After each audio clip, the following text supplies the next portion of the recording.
Penyerangan Polres Pelabuhan Makassar oleh orang tak dikenal pada Kamis dini hari kemarin menjadi atensi langsung Mabes TNI. Apalagi setelah beredar informasi di WhatsApp jika pemicu terjadinya penyerangan karena ada anggota TNI Angkatan Darat berinisial Prada A yang dipukul. Info tersebut sudah beredar ramai di WhatsApp. Prada A yang bertugas di Yonif 721 Makassau disebut dipukul oleh anggota Patmor Sabara Polrestabes Makassar pada Rabu 12 April sekira pukul 4 dini hari. Kejadian itu disebutkan terjadi di depan pos lantas Jalan AP Petarani, Kota Makassar. Hal ini diduga memicu rentetan kejadian penyerangan dan pengrusakan fasilitas milik Polri di Makassar. Dilansir dari Tribunnews.com, Kepala Pusat Penerangan TNI Angkatan Darat Brigjen TNI Hamim Tohari saat dikonfirmasi menjelaskan jika Mabes memantau peristiwa tersebut. Mabes TNI Angkatan Darat juga telah meminta Kodam 14 Hasanuddin untuk menyelidiki hal tersebut. Markas Polres Pelabuhan Makassar diserang kawanan orang tak dikenal pada Kamis kemarin. Dalam rekaman video yang beredar, tampak suasana mencekam terlihat di dalam markas polisi yang berlokasi di Jalan Ujung Pandang itu. Beberapa polisi berlarian sembari teriak untuk mematikan lampu. Pada video lain, sejumlah personel Polres Pelabuhan Makassar menembakkan gas air mata di pertigaan Jalan Ujung Pandang dan Jalan Patimura. Diduga mereka menembaki kawanan OTK yang melakukan penyerangan. Hingga kini belum ada keterangan resmi dari kepolisian ihwal insiden itu. Hanya saja, satu mobil tahanan Polres Pelabuhan Makassar terbakar selang video polisi menembakkan gas air mata. Diduga mobil tahanan yang terparkir di depan Polres Pelabuhan Makassar itu sengaja dibakar OTK.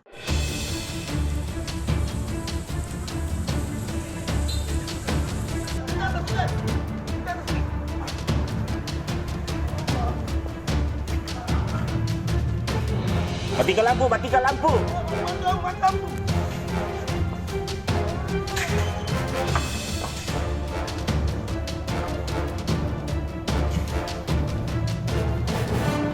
Matikan lampu.